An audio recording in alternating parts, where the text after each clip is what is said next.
Hello friends, आज हम पढ़ने वाले बहुत ही इंटरेस्टिंग टॉपिक जो कि है how to represent any fraction on a number line. यानी किसी भी फ्रैक्शन को हम नंबर लाइन में कैसे रिप्रेजेंट कर सकते हैं, क्योंकि सारे नंबर्स जो दुनिया में सारे नंबर्स है नंबर लाइन में कहीं ना कहीं वो है। मतलब नंबर लाइन में उसकी जगह कहीं ना कहीं है, उसका घर है।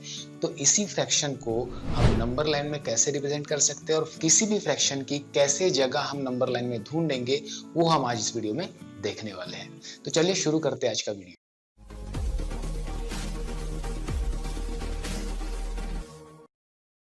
तो शुरू करने से पहले मैं एक रिक्वेस्ट कर लेता हूँ कि मैं ऐसे ही आपके लिए मैथ्स के बहुत बेसिक, इंटरेस्टिंग और इम्पोर्टेंट मैं टॉपिक्स लाते रहता हूँ। तो अगर आपको मेरे वीडियो ये पसंद आते हैं और आपको थोड़े से भी अच्छे लगते हैं तो आप मेरे चैनल को ज़रूर सब्सक्राइब कीजिए और नोटिफिकेशन बेल को ऑन कीजिए और मेरे वीडियो को लाइक जरूर कीजिए। कि जैसे कि हमको पता है कि नंबर लाइन क्या होती है, नंबर लाइन में बीच में जीरो होता है और लेफ्ट साइड में निगेटिव नंबर्स रहते हैं, राइट साइड में पॉजिटिव नंबर्स रहते हैं। ये तो हो गई नंबर लाइन। लेकिन अगर मैं किसी फ्रैक्शन की बात करूं, फ्रैक्शन जैसे कि 5/7, 8/9, तो ऐसे फ्रैक्शन इस नंबर लाइन में कैसे रिप्रेजेंट करेंगे और उनकी जगह उस नंबर लाइन में कहाँ होगी, ये हमको देखना है। तो सबसे पहले तो एक छोटा सा फ्रैक्शन जो हमको हमेशा काम में आता है, जो फ्रैक्शन सबको पता है, वो फ्रैक्शन की बात करते हैं ताकि हम जहां से हमको पता है हम वहां से स्टार्ट करें। तो सबसे छोटा सा फ्रैक्शन जो हमेशा हम डेली यूज में लाते हैं वो है 1/2, दैट इज हाफ। तो ये जो हाफ है 1/2 है, वो नंबर लाइन में कहाँ होगा, तो वो तो हमको बहुत आसानी से कोई भी बता सकता है कि हाफ मतलब आधा, यानी ये होगा 0 के आगे और 1 के पहले, मतलब ये 0 और 1 के बराबर बीच में होगा।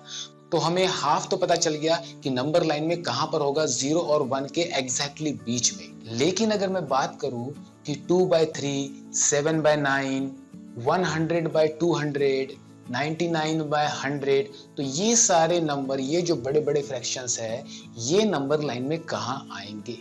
तो अभी मैंने जो सारे बड़े बड़े फ्रैक्शंस बोले हैं वो सारे आएंगे 0 और 1 के बीच में। जी हाँ, यानी ये भी सारे जो बड़े फ्रैक्शन हैं ये भी 0 और 1 के बीच में आएंगे। इसका मतलब ये नहीं कि सारे ही फ्रैक्शन 0 और 1 के बीच में आते हैं। जो मैंने अभी बोला वो सारे फ्रैक्शन 0 और 1 के बीच में आते हैं, क्योंकि ये सारे जो फ्रैक्शंस है वो है प्रॉपर फ्रैक्शंस। अगर प्रॉपर फ्रैक्शन क्या होते हैं आपको पता नहीं है तो आपको मेरा पिछला वीडियो देखना होगा जिसमें मैंने बताया है कि प्रॉपर फ्रैक्शन क्या होते हैं, इम्प्रॉपर फ्रैक्शन क्या होते हैं। बहुत सारे फ्रैक्शंस के टाइप्स हमने सीखे हैं उसमें।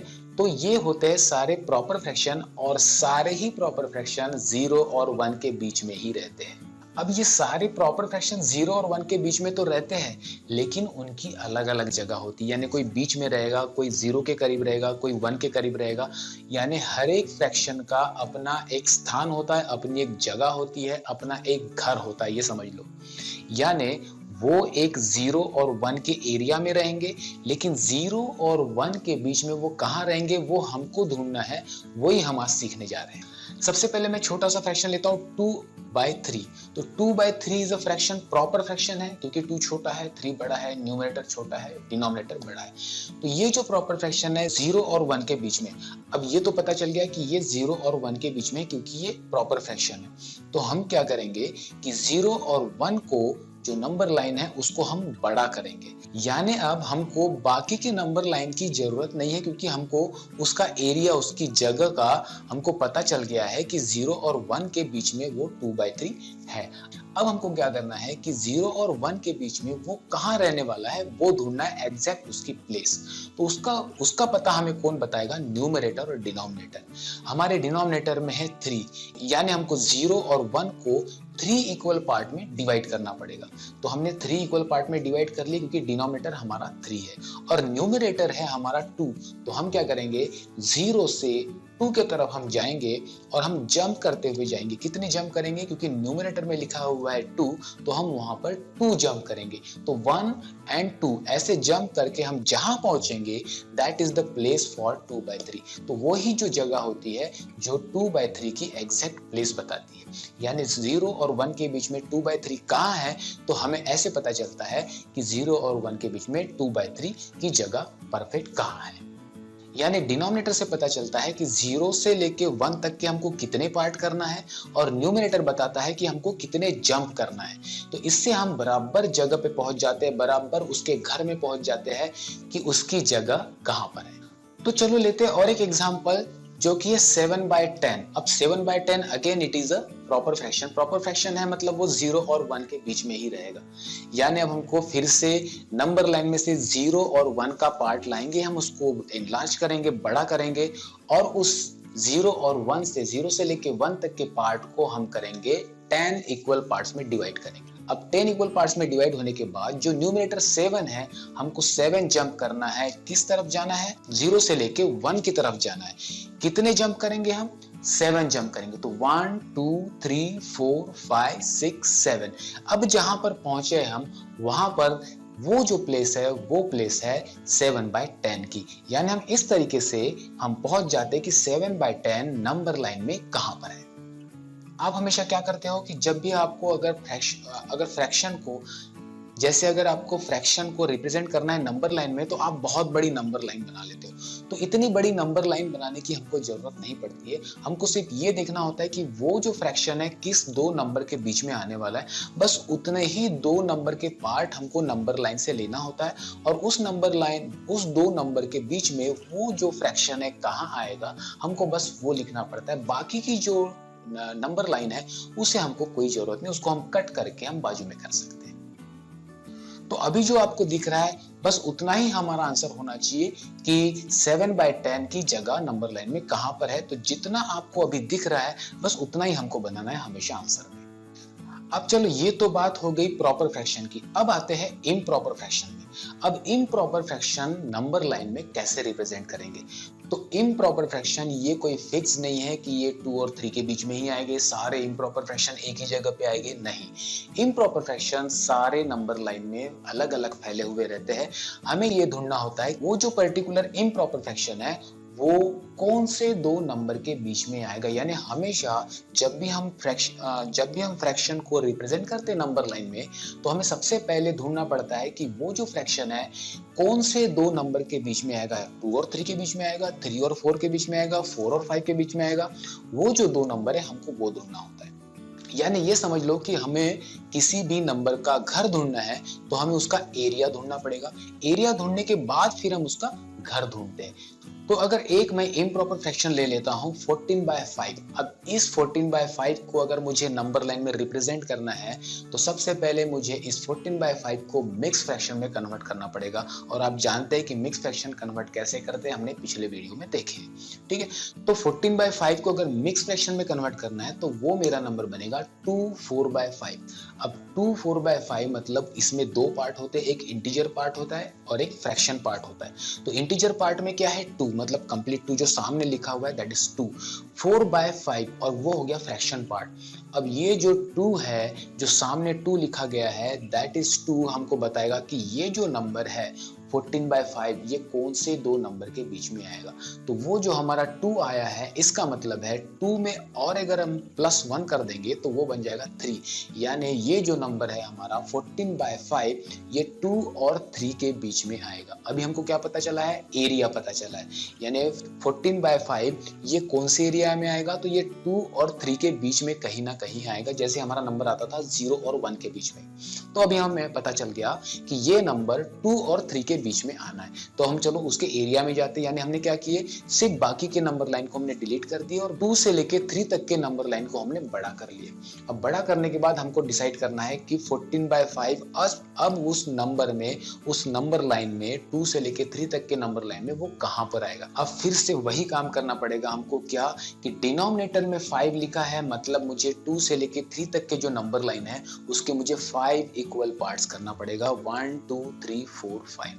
अब जो न्यूमरेटर में 4 आया है, ठीक है, 2 तो हमारा हो गया इंटीजर और न्यूमरेटर में जो 4 आया है 4 मुझे जंप करना पड़ेगा 2 से लेके 3 के तरफ। तो अगर 4 मैं जंप करूंगा तो वो पहुंच जाएगा 1 2 3 4। अब हम जहां पर पहुंचे हैं वहां पर उसकी जगह है किसकी? 14/5 की। फ्रैक्शन यानी हर एक फ्रैक्शन की नंबर लाइन में एग्जैक्ट प्लेस होती है, उनका घर होता है, उनका फ्लैट होता है, ये समझ लीजिए। अब हम लेते हैं 118/5। 118/5 एक बड़ा नंबर है, बड़ा इम्प्रॉपर फ्रैक्शन है। अगर इम्प्रॉपर फ्रैक्शन को फिर से मुझे रिप्रेजेंट करना है नंबर लाइन में, तो सबसे पहले मैं क्या करूंगा, सबसे पहली स्टेप है उसको मैं मिक्स फ्रैक्शन में कन्वर्ट करूंगा। मिक्स फ्रैक्शन में कन्वर्ट करने से वो बन जाएगा 23 3/5। अब हमारे पास तीन नंबर आ गए, 23 3 और 5, 23 3/5। तो 23 जो नंबर है, जो सामने 23 लिखा हुआ है, वो हमें बताएगा कि वो नंबर यानी 118/5 कहां पर आएगा, किन दो नंबर के बीच में आएगा। तो हमारा सामने आया 23, इसका मतलब ये है कि 23 के बाद 24 आएगा, तो 23 और 24 के बीच में ये नंबर आएगा। कौन सा? 118/5 वो 23 और 24 के बीच में आएगा। अब हमें ये पता चल गया कि उसका एरिया क्या है, यानी सबसे पहले हमने उसको कन्वर्ट किया मिक्स फ्रैक्शन में, फिर हमने चेक किए कि वो नंबर कौन से दो नंबर के बीच में आया। अब हमको बाकी के नंबर लाइन की जरूरत नहीं है, हम सिर्फ लेंगे 23 और 24 की नंबर लाइन। अब 23 और 24 के बीच में तो आया, ये पता चला, लेकिन एग्जैक्टली उसकी प्लेस कहाँ है, अब उसको ढूंढने के लिए हमको कौन मदद करेगा? 23 3/5 लिखा हुआ है वो हमें मदद करेगा। तो जो नीचे डिनोमिनेटर में 5 लिखा है, हम क्या करेंगे, उतने पार्ट को 5 इक्वल पार्ट्स में डिवाइड कर देंगे। तो हमने 1 2 3 4 5 पार्ट्स में इक्वली डिवाइड कर दिए। अब जो न्यूमरेटर में 3 लिखा हुआ है, उसमें हम क्या करेंगे, उससे हमको पता चलेगा कि कितने जंप हमको राइट साइड में मतलब 24 के तरफ हमको करना है। तो हमको कितने जंप करना है, तो हम करेंगे 1 2 3 जंप करने के बाद हम जहां पर पहुंचे 23 और 24 के बाद हमने जो थर्ड जंप किए, 3 जंप में हम जहां पर पहुंचे वहां पर उसकी प्लेस है किसकी? 118/5 की। तो इस तरीके से हम बड़े से बड़े इम्प्रॉपर फ्रैक्शन की भी जगह हम नंबर लाइन में ढूंढ सकते हैं और उसको रिप्रेजेंट कर सकते हैं। अब बात आती है निगेटिव। अगर यही फ्रैक्शन निगेटिव है तो कैसे होगा? तो जैसे सबसे पहला एग्जांपल ले लेता हूं, इसके भी मैं एक एक एग्जांपल लेता हूं ताकि आपको अगर ये वाले एग्जांपल समझ में आएगा तो निगेटिव वाले भी बहुत ही इजी है। तो जैसे मैंने पहला एग्जांपल लिया था 2/3 प्रॉपर फ्रैक्शन के लिए, तो मैंने क्या किया था, 0 और 1 के बीच में 2/3 आता है करके बताया था। लेकिन अगर 2/3 निगेटिव है यानी -2/3 है, तो -2/3 0 और -1 के बीच में आएगा। यानी सेम जो हम राइट तरफ जाते थे, अब हमको लेफ्ट तरफ जाना है क्योंकि वो निगेटिव नंबर है। यानी क्या होगा, 2/3 0 और -1 के बीच में आएगा और हमको 0 और 1 के इक्वल 3 पार्ट करने पड़ेंगे, 3 पार्ट करना पड़ेगा। और जंप हमको 0 से लेके तो निगेटिव माइनस की तरफ जाना पड़ेगा लेफ्ट साइड में। तो लेफ्ट साइड में जंप करने से जब हम 2 जंप्स करेंगे तो उसमें हमको एग्जैक्ट पता चलेगा कि -2/3 की जगह कहां पर है। यानी इस तरीके से हम निगेटिव नंबर, जैसे हमने पॉजिटिव नंबर निकाले राइट तरफ जाते थे, वैसे हम निगेटिव नंबर निकाल के लेफ्ट तरफ जाके उनकी जगह हम डिसाइड कर सकते, पता कर सकते। अब अगर निगेटिव इम्प्रॉपर फ्रैक्शन की बात करते तो मैंने लिया था 14/5। यही 14/5 अगर निगेटिव 14/5 रहता तो ये कहां पर आता, तो इसको सबसे पहले हमको मिक्स फ्रैक्शन में कन्वर्ट करना पड़ता। तो ये हो जाता -2 4/5। अब -2 4/5 मतलब -2 आया, -2 आया मतलब ये नंबर -2 और -3 के बीच में रहेगा। अब -2 और -3 के बीच में कहां पर रहेगा, एग्जैक्ट उसकी प्लेस कहां है? तो फिर से वही करेंगे, 5 इक्वल पार्ट करेंगे और हमको 4 जंप करना पड़ेगा, 1 2 3 4 किस साइड? अब हमको लेफ्ट साइड में मतलब निगेटिव साइड में हमको जंप करना पड़ेगा। अब जहां पर हम पहुंचे वहां पर वो उसकी जगह होगी -14/5 की। तो इस तरीके से हम किसी भी फ्रैक्शन का निगेटिव रहे या पॉजिटिव रहे, दोनों ही फ्रैक्शन की हम जगह डिसाइड कर सकते हैं, पता कर सकते हैं, उसका एड्रेस हम नंबर लाइन में ढूंढ सकते हैं और उसको रिप्रेजेंट कर सकते हैं। तो मेरा पूरा वीडियो देखने के लिए थैंक यू। तो अगले वीडियो में फिर से मिलेंगे, तब तक के लिए बाय।